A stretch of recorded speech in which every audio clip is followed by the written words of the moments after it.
Welcome back. Now we're going to take a look at the Germanwings plane crash that killed 150 people last month and the legal implications for the airline.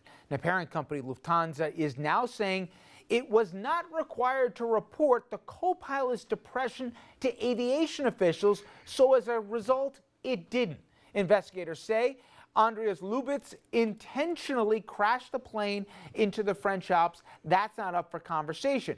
But his history of depression was detailed in his medical file that the airline had, but he was still allowed to fly the plane and be alone in the cockpit. So, even if the airline followed the letter of the law by not reporting the co-pilot's previous depression, does letting him still fly the plane still pass the smell test of not only what's right and wrong here, but, you know, Doug, I start with you, which is, how about the basic thing of, did the pilot know?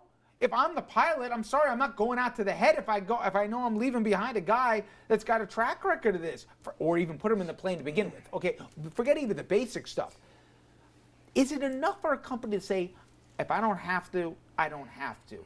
Does consequences change the letter of the law to the spirit of the law in terms of exposure? Well, I'm sure that's a true statement. They didn't have to report that. But you know, it's a catch-22. We're encouraging people in our society, and employers are doing to their employees, to go out and seek mental health and to go out there and get treatment and become the best people they can be, the healthiest people. But then you're going to say, when you get a result that the person has been upfront with their psychiatrist or psychologist saying that they have issues with depression, now they're going to turn it over? Well, these are Lufthansa psychiatrists that examined it. I mean, it's like the fox guarding the henhouse. Whether they were, I was on the program and they made an idiot out of me, certainly not the first time. I said it's inconceivable that there would have been red flags, that Lufthansa would know about it. Yet there were red flags, and they put this man to fly a plane.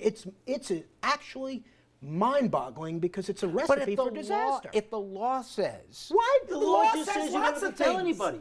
I don't understand what that has to do with their liability. Why don't you hire him? Okay, so you didn't have to tell anybody. What does that have to do with the decision to let him go in a plane? But you know, there's a difference between saying, I'm depressed and I want to crash the airplane that I'm on. He suspended his if he said that, I would program. agree with you. But if he said, you know, I have issues with depression, my wife is leaving me, I don't feel... These are all issues that human beings have. He stopped his training. He was too depressed to fly. And that's the issue. What Mark said basically is that he Did was he really? already Yes, he was found not to be suitable to fly. So if you know that as Lufthansa, it doesn't matter what you're required to exactly report. Right. You don't jeopardize the lives of everybody that's on that plane. Reporting is a non-issue. Yeah. It's bizarre. It's negligence. Okay, fine. You didn't have to tell me.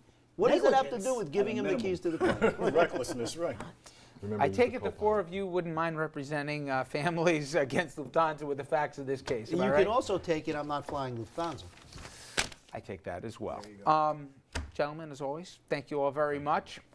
When we come back, we will switch gears. I'll catch up with a few news headlines. Stay with us.